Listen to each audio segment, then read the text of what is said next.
Salut à tous et toutes, bienvenue sur notre chaîne YouTube. Aujourd'hui, nous faisons un tour une fois de plus du côté de la Côte d'Ivoire où nous apprenons que, d'après un tweet posté sur Twitter, Blé Goudé se signale concernant l'affaire de l'attaque de l'opposition. En effet, il déclare: si s'attaquer au domicile de l'opposition, donner des résultats vers 5 heures du matin, voter après les élections, envoyer des microbes dans les quartiers de Yopougon parce qu'ils ne sont pas dans votre vision et inventer des résultats, gonfler les taux de participation, corrompre la CEI et la Cour constitutionnelle veulent dire démocratie, alors la Côte d'Ivoire va vers dans la perdition.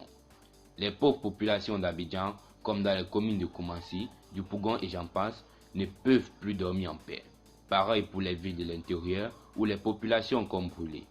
Des conflits ethniques, non à la Côte d'Ivoire et besoin de paix et justice. Ce sont là les brefs propos de Blé Goudé concernant tout ce qui se passe en Côte d'Ivoire actuellement. Alors, d'après d'autres informations, nous apprenons que un très grand homme qui est assis bien sûr au RHDP déclare qu'il n'y a rien à la résidence de Bédié et que nous avançons. En effet, il s'agit de Touré Yaya, qui est le député du RHDP, qui s'est prononcé sur les informations indiquant des attaques simultanées des résistances de plusieurs leaders de l'opposition dans la nuit du lundi 2 novembre. Il n'y a absolument rien à la résidence de Bédié. Le pays est sécurisé et géré. Avançons.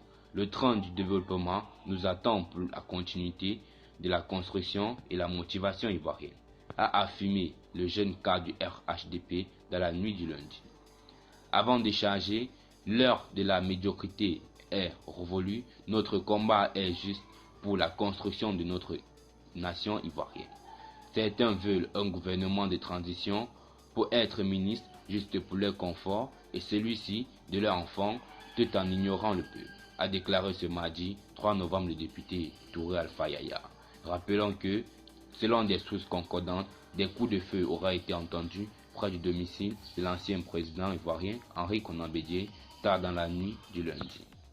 Alors, que cette affaire est très choquante, pour ne rien rater, surtout concernant cette affaire, et pour avoir les raisons probables d'être chez les leaders, n'hésitez pas à vous abonner, car ce fera l'objet de notre prochaine vidéo.